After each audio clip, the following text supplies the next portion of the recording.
Hola, ¿qué tal? Bienvenidos todos y todas a una sesión más del Foro Internacional de Estudios de Género y Diversidad de la UNAM San Antonio, un espacio para el análisis y la discusión abierto para todas y todos. En esta oportunidad vamos a presentar un título editado en casa y con un especialista que hoy vamos a dar a conocer a todo nuestro público. El título se trata de Hogar Orquídea, Mercantilismo, Inmigrante Latina en Estados Unidos. Un proyecto humanizante escrito por la socióloga Rosalinda Martínez Nieves. La maestra Rosalinda Martínez es egresada de la Universidad Autónoma de Chapingo.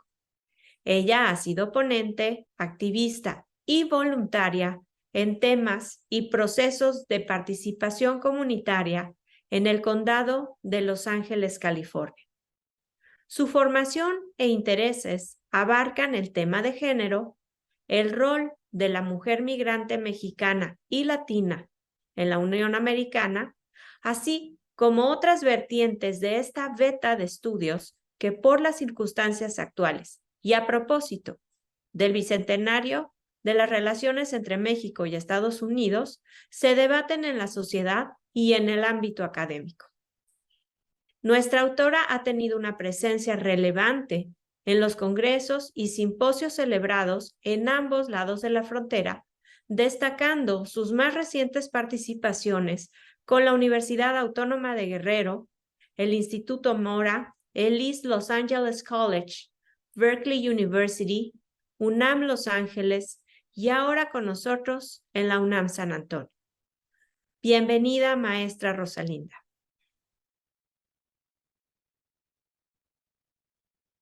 Y bueno, quiero empezar haciéndole la primera pregunta.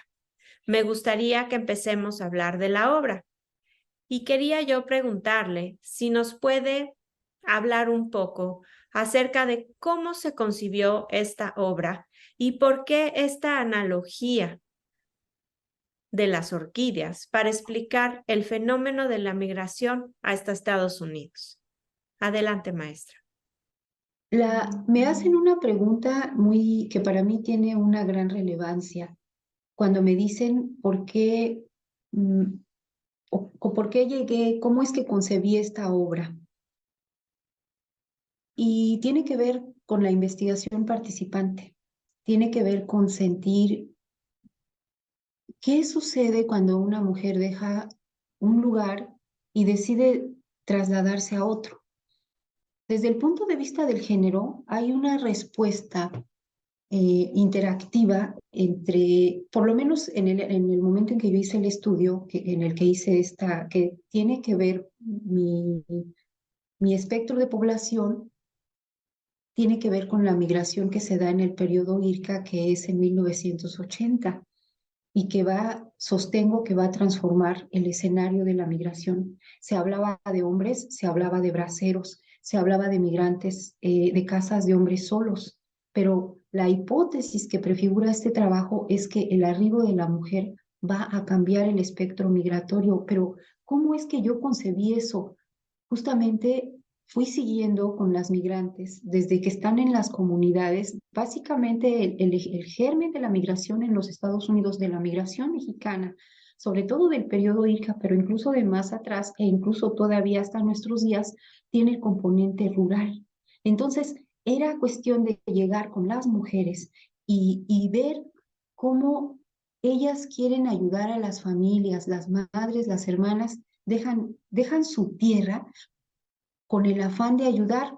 Estaba dándose la reforma del 27 constitucional, se estaba dando un éxodo migratorio tremendo, se había tronado la agricultura de subsistencia y nada más quedaban ellas. Y ya desde antes se hablaba porque los hombres tenían que salir a buscar el sustento. Esto coincide con el periodo maquilador y también coincide con periodos de pobreza en el país muy tremendos, sobre todo en el campo mexicano.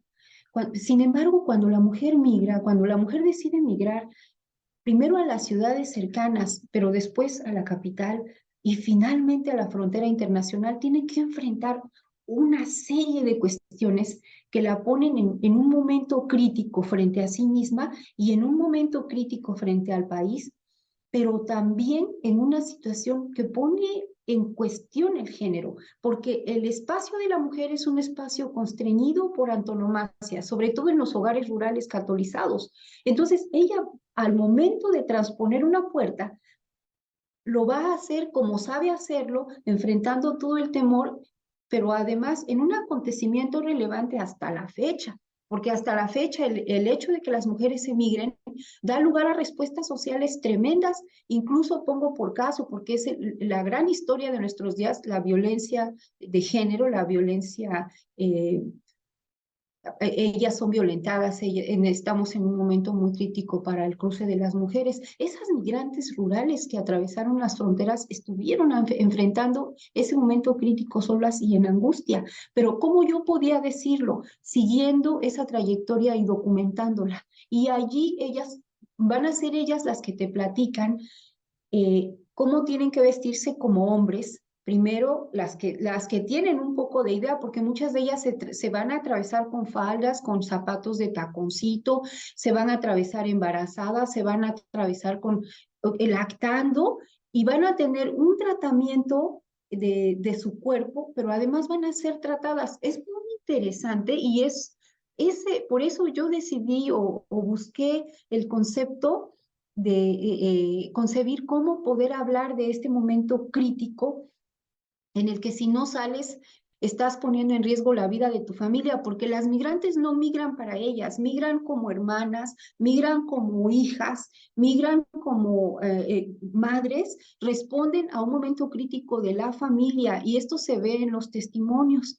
Ellas tienen que confrontar a los padres. Muchas de ellas querían estudiar y no les dio, las circunstancias económicas no les dieron. Entonces, es muy interesante cómo en el trayecto ellas manejan su cuerpo, pero también cómo el grupo en el que cruzan va generando el espacio para ellas. Y desde allí, por ejemplo, hay cuestiones tan sencillas que te dan una historia implícita. Por ejemplo, hacer casita, ¿no? Cuando ellas se cambian, hacen casita para que puedan cambiarse. ¿Qué es esto de hacer casita? Es algo que en el trabajo del libro se va a quedar como petición, concesión de intimidad. A ellas las separan. Si no vienen con el esposo, las separan. ¿Para qué? Para que entre ellas tengan esa intimidad. La mujer donde separa va a generar la necesidad de intimidad. Eso es la idea del hogar en germen. Pero no es solamente un hogar común y corriente, sino le llamo hogar orquídea porque en el doloroso proceso de la migración que es doloroso para hombres y mujeres, que implica arriesgar la vida, que implica decidirte a sobrevivir o a morir. Ha venido haciéndose todavía más difícil. Está ese momento existencial que me hizo pensar en la teoría del rizoma.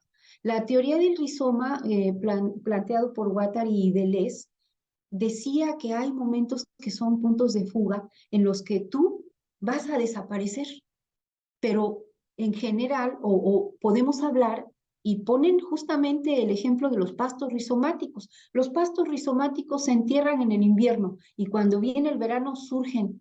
Y además no surgen, no todos los comportamientos rizomáticos surgen verticalmente, sino que a veces horizontalmente y en lo que se llama estolón van a generar una serie de filamentos para no perder la vida. La migrante es capaz de llevar su trayecto en una forma discreta, como en los testimonios hay mujeres que dicen, yo iba casi como hombre, o tratan de como generar relaciones aparentemente con otros hombres que sí conocen y les tienen confianza para preservarse, pero en la menor oportunidad que tienen, van a aprovechar con una sutilidad, con una gran inteligencia, la forma de salvar la vida para llegar al gran país del sueño, a los Estados Unidos. Entonces, la metáfora, la analogía del rizoma me lleva a la cuestión de las orquídeas, porque las orquídeas es un grupo vegetal donador de analogías, es fantástico en este sentido. Hay hay una variedad enorme de orquídeas. ¿Cómo es que las orquídeas son tan vistosas, son tan específicas, las identificas, pero tienen colores muy vivaces? Son plantas vivaces, de hecho. Se van a desplazar y en la soledad van a generar una serie de procesos muy complejos por los cuales se van a llegar de nutrientes y van a florecer. En términos muy básicos, una orquídea huye de un medio donde pudo haber sido devorada por herbívoros, se va al gran árbol, a un gran árbol que va a subir y allí va a quedar más cerca del sol para obtener luz, para poder sobrevivir. Pero ¿qué va a pasar si obtiene luz? Que va a sudar, que va a transpirar y que no tiene agua. Pero tiene otra cuestión tremenda. Encima del árbol pudiera utilizar los haces vasculares y se convertiría en parásita, pero no lo hace, sino que genera una serie de intrincados mecanismos para sobrevivir y entonces va a lograr florecer modificando tallos, prescindiendo de las raíces porque prescinde del suelo y modifica sus raíces, las blanquea, rodea al hospedero y de esa forma empieza a generar momentos bioquímicos, a procesos bioquímicos de captación de agua y de luz para generar nutrientes y florece. Dicen los especialistas en orquídeas que las orquídeas enriquecen la biota y yo decía, ¿por qué? ¿Cómo es que enriquecen la biota? Ah, pues porque en esa capacidad en la que suben al gran sistema, al gran árbol sistema, diría Deleuze y Guattari, el gran árbol sistema puede ser un sistema autoritario, pero ellas van a subir, van a llegar al gran árbol sistema, se van a instalar en él, van a generar sus propios procesos, van a tomar todas las dificultades sobre sí y van a lograr florecer y van a generar otras variedades de orquídeas. Es impresionante, el proceso de las orquídeas va a generar diversidad. Por eso se me hace una analogía fantástica para el proceso del cambio tremendo que implica cuando una mujer atraviesa la frontera y va a traer todo lo que sabe y cuestiones tan básicas como sus recetas de cocina, sus fotos de sus niños, sus rosarios. Si yo digo esas tres cosas, trae la religión, trae la cronología de la familia, trae eh, la supervivencia de la receta de cocina que va a procurar un bienestar. Por eso pensaba que yo debía decir de alguna manera, con algún recurso, la tremenda importancia de que una mujer se para en un punto y cuando aparentemente huye de un punto, está refundando otro. Y vaya que lo está refundando.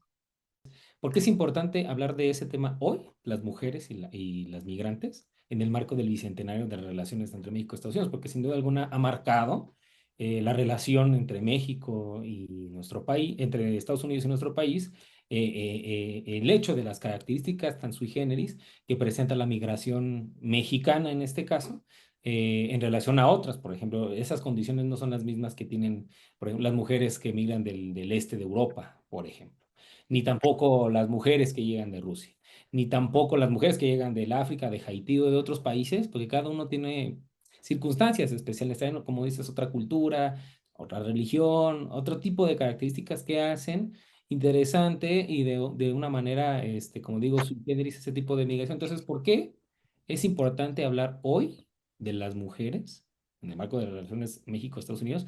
Pero especialmente en donde se han dado también otros fenómenos que a lo mejor no estaban considerados en la tesis hace algún tiempo, leyes, cambios, guerras, en fin. ¿Por qué es importante hablar hoy de eso? La, Resulta importante hablar en este momento del arribo de la mujer, sobre todo del arribo de la mujer migrante a los Estados Unidos, de la migrante mexicana, de la migrante latinoamericana, porque ha transformado el lugar a donde llega, porque con la cuestión de la analogía de la reterritorialización tiene que ver con esto. Hay unos conceptos que vienen a la mano que tienen que ver con el tratamiento del flujo migratorio. La idea del flujo, o la idea más aún del flujo mercantilista, se da el proceso globalizador y el proceso globalizador justamente se trata de dejar hacer, dejar pasar y todo se convierte en flujo de capitales, flujo de mercancías y en ese proceso también se llega al flujo migratorio. Y ese proceso del flujo migratorio se hace de tal manera irracional, persigue de tal forma la ganancia, empieza a generar un término utilitarista y mecanizado que desconoce lo humano, empieza a olvidarse de lo humano. Las historias de los migrantes, de las migrantes, son historias que tienen una tragedia, que tienen un relato de conquista, un relato de epopeya, que son profundamente humanas, pero con el trato mercantilizado se vacía de contenido lo humano. Entonces es fundamental considerar a las mujeres porque las mujeres transforman esta situación. Donde llega una mujer procura que el lugar esté limpio, que el lugar esté habitable, que el lugar esté proveído, que el lugar tenga comida y prepara las comidas. La comida no es una cuestión simple. En Estados Unidos es más barato comprarse un vestido que comerse un plato de comida, porque la cuestión de la comida es una complejidad que requiere manejar una serie de cuestiones que las mujeres muchas veces han proveído. Entonces, la mujer logra aparecer cuestionando el propio rol de género. Cuando el propio rol de género funciona como un conjunto de existencias sociales, ella lo pone en cuestión, ella logra trasladarse y resulta relevante reconocer que si la mujer que llega a los Estados Unidos en el proceso de reunificación familiar se establece en los 80s, podríamos decir que tiene que ver con ser la madre del dreamer.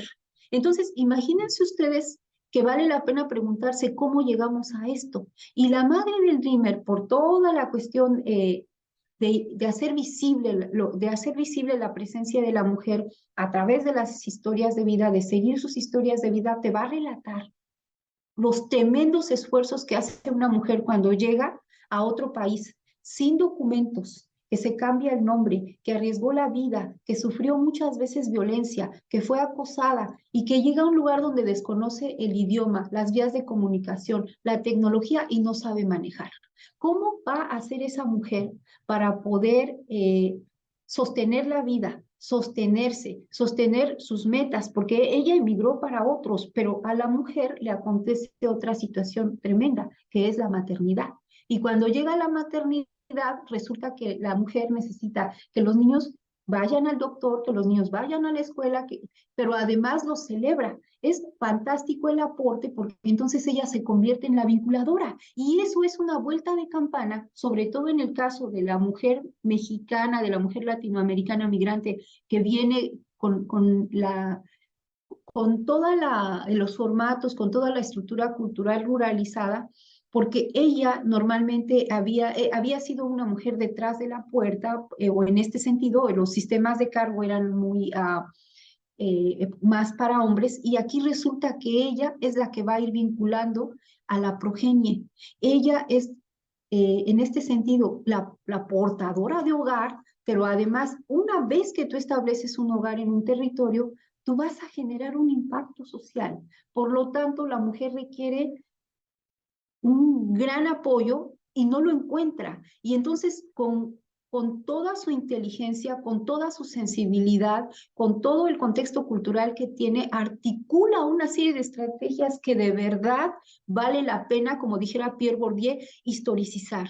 Esta historia de los dreamers, de los jóvenes, de las señoritas muchachas que están ahorita yendo a la universidad, es una historia que ha surgido del enorme esfuerzo de los tratamientos de género que la mujer rural trajo a los Estados Unidos, que la mujer rural de origen mexicano, de origen latinoamericano, no la migrante europea, en Estados Unidos, sin duda alguna, hay un sistema económico patriarcal y cada vez se enfoca más ese elemento patriarcal del proceso de acumulación en las grandes ciudades industriales. Y hay un lugar específico a donde la mujer migrante de origen latinoamericano se inserta y ese es el rol de servicios. ¿Desempeñando qué oficios? oficios de limpieza doméstica, oficios como mesera, oficios como agricultora, oficios que son los oficios que tienen las remuneraciones más bajas y sin embargo son los esenciales. La cuidadora ha resultado esencial, por ejemplo, en la pandemia. Esa es la razón por la que yo creo que es muy importante no solo rastrear su historia, sino rastrear cómo esa historia se ha abierto paso y las grandes carencias que ha tenido que enfrentar.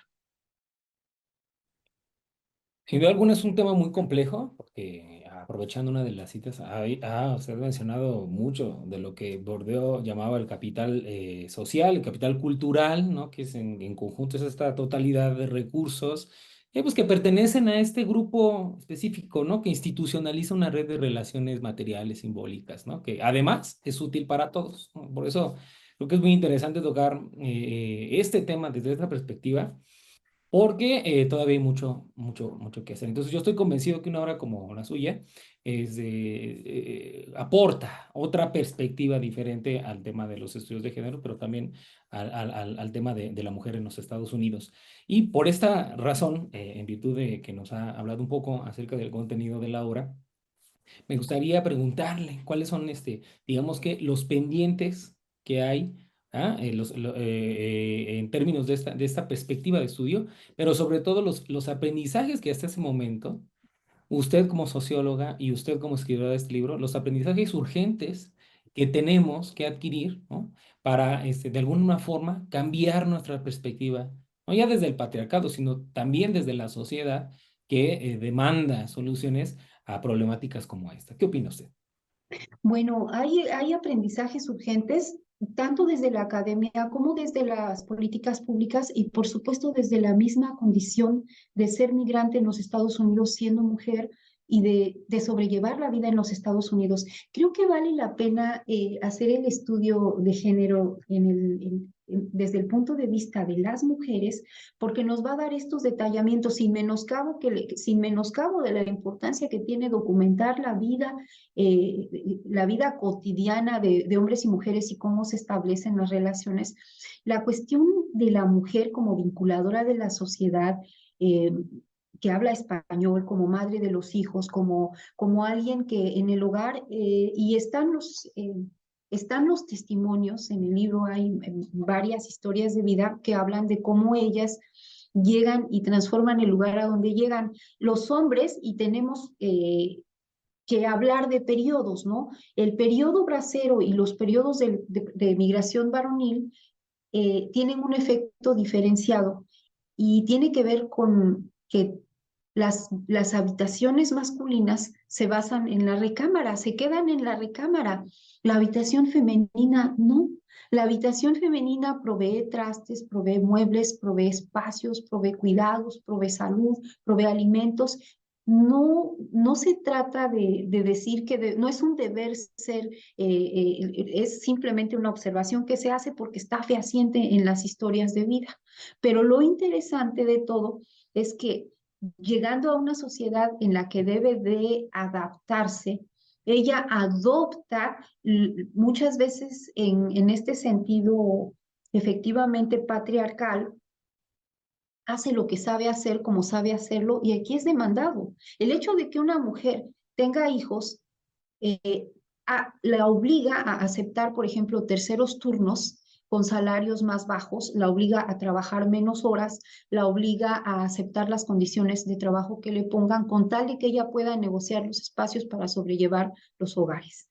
Esto no es una ventaja, sino es una condición que ella sufre o que a veces tiene que lidiar, con la que tiene que lidiar y que por la estructuración de roles tradicionales hace que los hombres se involucren menos. Y por ejemplo, doy por ejemplo el caso del cuidado de los niños. Hay madres que dan a cuidar a sus hijos, pero ellas son las que se tienen que encargar de ver quién los cuida, cómo los cuida, cuánto pagar, prepararlos, hacer los equipos para que se van a llevar los niñitos, decidir sus dietas, y los padres se involucran, pero se involucran menos.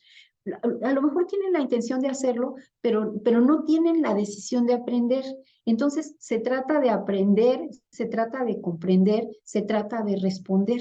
Cuando nos metemos a estas minucias, encontramos que la mujer no maneja que la mujer no habla inglés, que la mujer necesita más conocimiento sobre las cuestiones de tecnologías, sobre todo con el desarrollo tremendo que tiene ahorita la robótica, la computación, requiere ese tipo de conocimientos. Pero además es fantástico, de verdad, que vale la pena en el afán de historicizar la subordinación femenina, que es una de las grandes preguntas que se han hecho los estudios de género y los movimientos académicos, en ese afán detallar cómo ha sido el portento de que ella se haya abierto paso en este país y que haya logrado que muchos de sus hijos estudien. No ha sido fácil. Ella no habla inglés y hay una cuestión muy tremenda que se refleja en las biografías que cuando ellas cuentan, y es que sienten que no van a aprender, como que hay una condición muy internalizada respecto a aprendizajes urgentes y que tendría que ver con la forma como se aprende el mundo. Entonces, en ese sentido, dentro de los aprendizajes inmediatos, para empezar, el inglés es fundamental y el saber manejar, el tener un automóvil, el tener la capacidad de adquirir una licencia de manejo y comprar un automóvil es un cambio fundamental. La mujer inicialmente, por lo menos la que se estudia en la etapa, en la etapa que está marcada en el libro que me hacen favor hoy de comentar, en ese momento ella al migrar toma una decisión que va a transformar el medio a donde llega y se convierte en vinculadora, pero cuando ella tiene que llevar a los niños a la escuela, cuando ella tiene que como negociar los espacios, requiere estas herramientas. Por ejemplo, los hombres que llegaron antes que ellas, en el caso de las biografías, tenían las capacidades, la manera, conocían los formatos, hablaban más el idioma y podían gestionar la vivienda.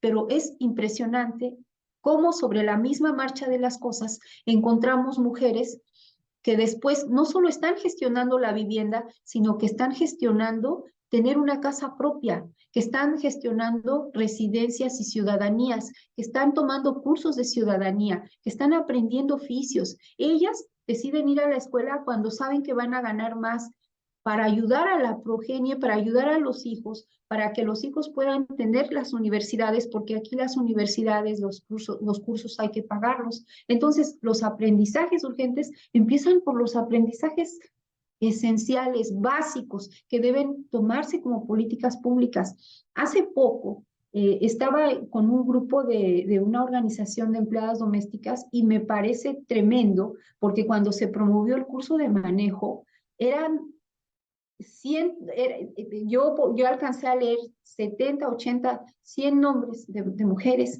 que querían aprender a manejar. Todavía es para muchas migrantes difícil tener transportación propia en un lugar donde tienes climas inhóspitos, donde tienes calles muy amplias y donde tienes la necesidad de transitar de una ciudad a otra. Políticas públicas tan básicas como estas, a partir de que se está persiguiendo cambios ecológicos en el manejo del medio ambiente, en los motores de los automóviles, debieran considerar también que las mujeres requieren aprender a manejar y requieren un vehículo propio. Así es, obras como la suya nos ayuda a comprender este entramado complejo de las relaciones que hay entre migración, feminidad, género, etcétera. Y bueno, en la sociología como en la historia, pues todo se trata de verdades aditivas, ¿verdad? Depende de dónde estemos. Y como diría un compatriota mío, parafraseándolo, pues a lo mejor uno quisiera un mundo menos cuadrado, más redondo, pero sobre todo un mundo más humano y más justo. Obras como la suya, sin duda aporta elementos para que sigamos debatiendo, perdón, en esta discusión pública, de carácter académico, pero sobre todo divulgando lo que todo indica es un panorama cada vez más fugitivo a la razón y reacio a comprender. Gracias por aportarnos su visión sobre este tema, ingeniera Paula de Gortari. Adelante. Muchas gracias, maestra Rosalinda. Muchas gracias, maestro Miguel García Udelo. Ha sido verdaderamente muy interesante la presentación de esta obra Y bueno, pues no cabe duda que sobre este tema hay muchos elementos aún propicios para el análisis cuya discusión pues sí deben darse con el fin de entender y mejorar la situación de todos aquellos y aquellas, sobre todo las mujeres, que como las orquídeas se elevan por encima de su entorno natural, aún de nuestras propias expectativas, para esa transformación positiva que menciona la maestra Rosalinda Martínez. Yo los invito a que nos den su opinión. No olviden en dar clic en la descripción de este video, en donde podrán hallar la obra de Rosalinda Martínez Nieves para su consulta. Y muchas gracias a todas y a todos los que nos han seguido en esta transmisión más de la UNAM San Antonio. Y los esperamos en la próxima emisión del Foro Internacional de Estudios de Género y Diversidad de la UNAM San Antonio, un espacio para el análisis y discusión abierto a todas y a todos. Los invito y las invito a la próxima edición que tendremos con el doctor Rogelio Laguna, donde vamos a hablar de masculinidades diversas. Y se llevará a cabo el próximo 25 de mayo a las 11 de la mañana, tiempo de la hora central. Muchas gracias a todos y a todos y nos vemos muy pronto.